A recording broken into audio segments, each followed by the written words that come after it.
जी नाज़रीन, ये मिशिगन है, ये अमेरिका की एक स्टेट है। मैं इस स्टेट के अंदर खड़ा हूँ और इस स्टेट की एक शोहरत है। वो शोहरत कौन-सी है? हमें पता है कि अमेरिका के अंदर सिविल वार लड़ी गई। जो अफ्रीकन ब्लैक लोग थे, जिनसे गैर इंसानी सलूक होता था, उन्हें ये कई सारे लोग तो इंसान ही नहीं समझते थे, बल्कि इंसान की तरह का कोई जानवर तस्वर करते थे। तो अब्राहम लिंकन क्रिश्चियन था। क्रिश्चियनिटी फिर भी खुदा के करीब है। वो अल्लाह की रबूबियत को मानते हैं।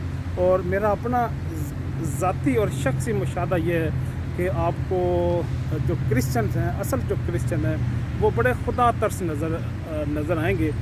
वो इंसानियत की खिदमत करते हैं और रहम दिली करते हैं।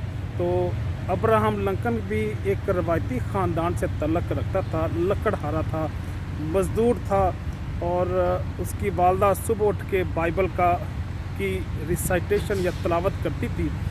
उसने जब शिकागो में आया और दूर से न्यूयॉर्क की तरफ गया, उसने जब देखा कि ये काले अफ्रीकों के साथ जानवरों जैसा सलूक होता है, ब्लैक बच्चों के साथ, औरतों के साथ। वो नरम दिल आदमी था। उसने अल्लाह से वादा किया कि इस ग़ुलामी को ख़त्म करेगा जब भी उसे क़ुव्वत और ताकत मिलेगी। फिर अल्लाह ने उसे मौका भी दे दिया और वकील बन के वो इस यूनाइटेड स्टेट का प्रेसिडेंट बना। और 1861 से लेके 1866 तक 5-6 साल तक उसने जंग लड़ी, जिसको सिविल वार के नाम से याद किया जाता है, जाना जाता है। बिलाखिर उसने इस जंग को जीता और जो ब्लैक अफ्रीकन थे उनको इंसानियत का और इंसानियत के मसावी हकूक़ उसने दिलाए।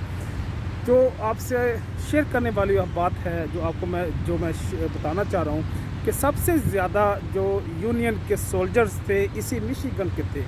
इसी मिशिगन के सोल्जर थे जो यूनियन की फ़ोर्स में, यूएस फोर्सेस में शामिल हुए। उनकी जो पर्टिकुलर बटालियन थी, जिसको आयरन ब्रिगेड भी कहते हैं, उस आयरन ब्रिगेड में ये सबसे ज़्यादा मिशिगन के लोग शामिल थे, जिसने सिविल वार के हवाले से बड़ा नुमायाँ और शानदार किरदार अदा किया और सिविल वार को एक हतमी अंजाम तक पहुँचाया।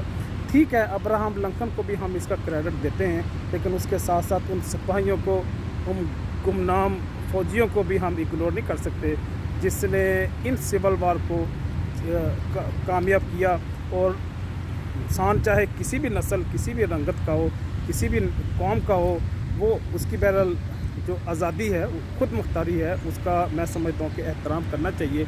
तो इस सिविल वार के नतीजे में जो ब्लैक अफ्रीकन को आज़ादी मिली, उसको हम कदर की नज़र से देखते हैं, उसका हम एहतराम करते हैं और इसका क्रेडिट देते हैं उन शहदा को और अब्राहम लिंकन को, उन लोगों को, उन कम्युनिटीज़ को जिन्होंने इस जंग में किरदार अदा किया और इसको हतमी अंजाम तक पहुँचाया।